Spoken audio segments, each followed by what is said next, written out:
जय श्री कृष्ण, जय माताजी बधाने। केम छो बधा मजामां ने? आज हूँ एक नवी रेसिपी लईने आवी छुं के परवरનું શાક કેમ બનાવીએ ચાલો આપણે જોઈએ આગળ એની પ્રોસિજર। ચાલો આપણે પરવરને સારા પાણીથી ધૂળ માટી હટી જાય એ રીતે આપણે ધોઈને સાફ કરીને લઈ લઈએ।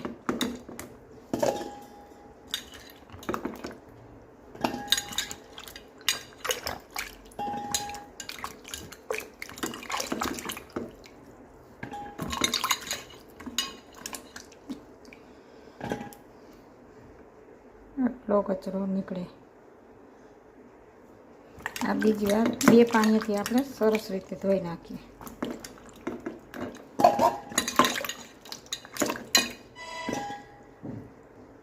હવે છાલ ઉતારી અને આપણે એને રેડી કરી લઈએ। હવે આપણે તેલ મૂકીએ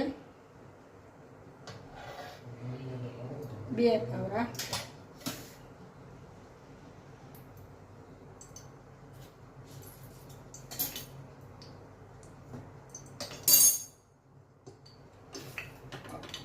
अर्धी चमची આપણે જીરું મૂકીએ અને એની અડધી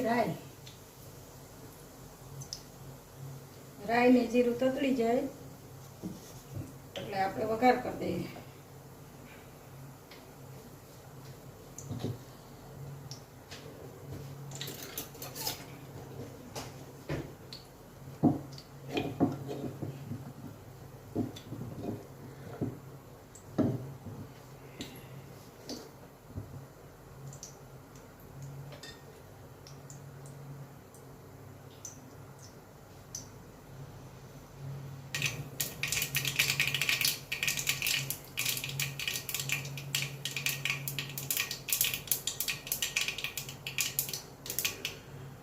રાઈ ને જીરું આપણા પકડી ગયા છે।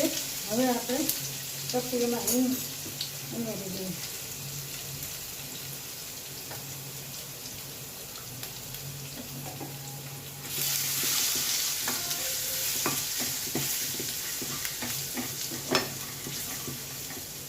એમાં આપણે વઘારી નાખીએ। ધીમે તાપે આપણે વઘારી દઈએ।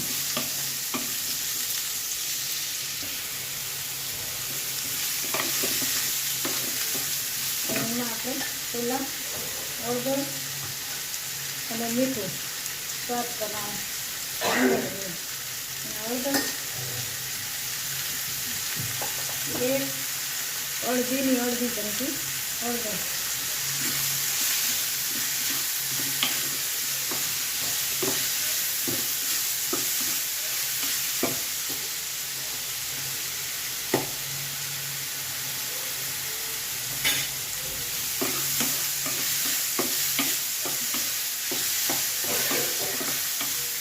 એને આપણે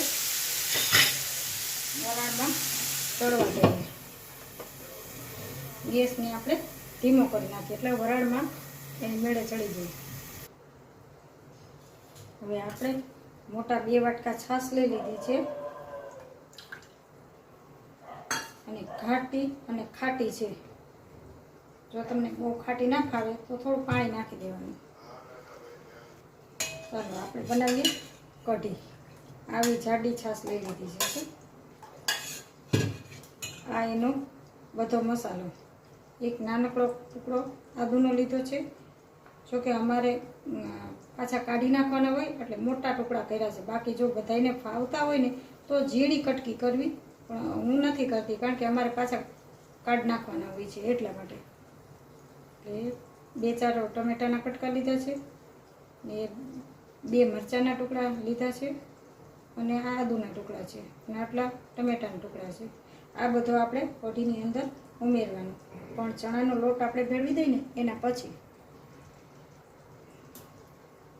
હવે આ ચણાનો લોટ આપણે ચાળીને રાખ્યો છે એમાંથી આપણે 1 ચમચી ઉમેરવાનો છે। 1 ચમચી ચણાનો લોટ ને 2 વાટકા છાશ। હવે એને આપણે ગાંઠ ના પડે એ રીતે આપણે એને એડ કરી અને દળવી લઈએ. હવે આપણે શાક પરવળની થઈ ગયું છે તૈયાર. હવે આમાં આપણે ટમેટાં નાખી અને થોડી વાર ઢાંકી દઈએ. ગેસ સુધી આપણો ચાલુ છે ધીમે સાથે. થોડી વાર આપણે ટમેટાં ગળીને ત્યાં સુધી એને વરાળમાં થવા દઈએ.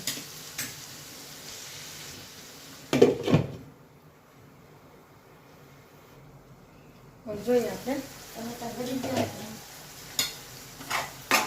ટમેટાં સરસ આપણા વરાળમાં ગળી ગયા છે. હવે આપણે એમાં મસાલો કરી દઈએ. મસાલામાં હળદર તો આપણે નાખી દઈએ. ધાણા જીરું અને લાલ મરચું 2 જ વસ્તુ નાખવાની છે.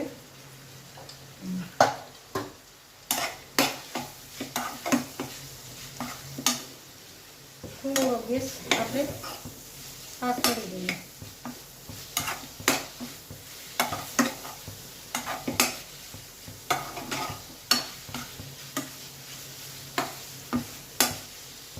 હવે 1 મિનિટ માટે આપણે રાખી અને મૂકી દઈએ એટલે આપણો મસાલો પાકી જાય. ત્યાં આપણે કઢીની તૈયારી કરી લઈએ. આપણે ચણાનો લોટ સરસ રીતે મિક્સ થઈ ગયો છે. પાણી પણ નથી રહી. હવે એમાં આપણે જે મસાલો ઉમેરવાનો છે ઉમેરી દઈએ.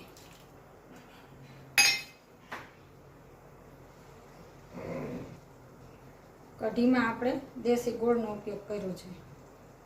દેશી ગોળ નાખી અને ખાટી છાશ છે એટલે સરસ બેલેન્સ થઈ જાય. તો એમાં આપણે નિમક નાખી દઈએ સ્વાદ પ્રમાણે. બીજો કોઈ મસાલો આમાં નહીં આવે.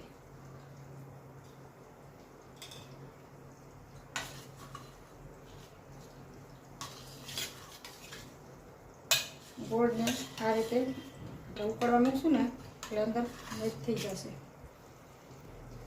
હવે આપણે કઢીને ઉકળવા મૂકી દઈએ. હવે આપણે ગેસ ચાલુ કરીને ધીમે તાપે આપણે કઢીને ઉકળવા દઈએ. કઢી જેમ ઉકળે એમ સારી થાય. જરૂર પડે તો હજી આપણે પણ પાણી એમાં ઉમેરવું. કારણ કે છાશ બહુ ઘાટી હતી અને ક્વોન્ટિટી ઓછી લાગી. પણ પાણી નાખશું એટલે ક્વોન્ટિટી વધી જશે. પણ એને આપણે પાછી લેવલમાં કરી લેવાની ઉકાળી. કારણ કે કઢી જેટલી ઉકળે ને એટલી સારી, તો જ સારી થાય. જેટલી દાળ એકવાર ઉકાળો તમે અને કઢીને 4 વાર ઉકાળો ને એટલી પાકવા દેવી પડે કઢીને.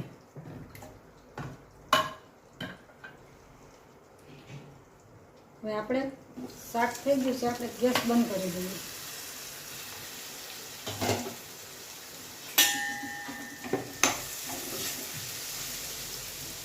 સરસ બની ગયું છે આપણું શાક. જો સાવ કોરું, કારણ કે કઢીની ભાત આરે આપણે કોરું શાક જ આવે. શાક તૈયાર. મેથીને આપણે જરાક ટોચી લેવાની છે.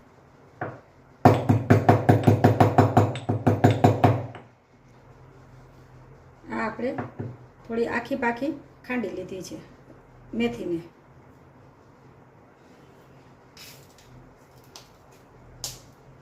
આ આપણો કઢીનો વઘાર તૈયાર.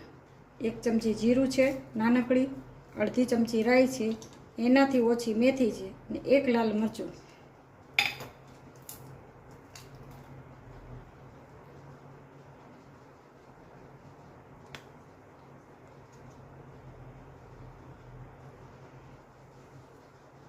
હવે આપણે લીમડો લઈ લીધો છે. 1 દાળમાં પધરાવી દઈએ અને 1 આ વઘારની અંદર. વઘારમાં બસ આટલો જ આપણે નાખશું, કારણ કે 5 છૂટા પડી જશે. ને 2 લવિંગ અને 1 અડધું નંગ બાદિયું. નાનકડું હોય તો આખું, એટલે નાનકડું છે એટલે હું આખું મૂકી દઈશ. 2 લવિંગ, કારણ કે ઉનાળો છે એટલે આપણે બહુ ના જોઈએ.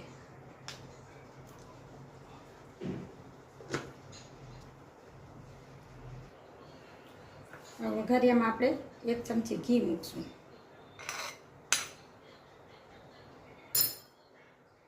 કારણ કે આપણે કઢીને ઘીથી જ વઘારવાની છે.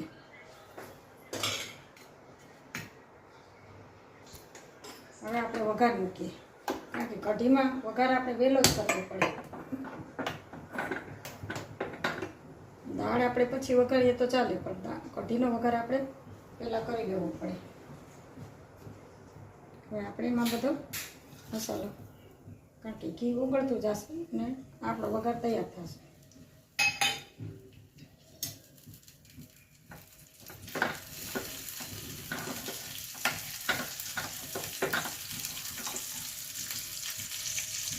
આપણે 2 લસણની કળી છે ને, 2 લસણની કળી આપણે આખી પાકી કરી લીધી છે. હવે આપણે વઘારની અંદર મૂકશું. થઈ ગયું છે. એમાં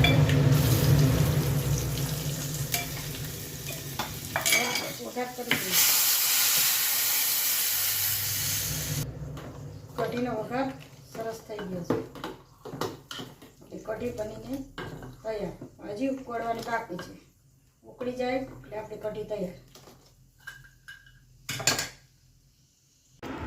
આ આપણું પરવળનું શાક, કઢી, ભાત, સલાડ અને રોટલી અને છાશ. કેમ લાગી મારી ડીશ કોમેન્ટ કરીને કહેજો.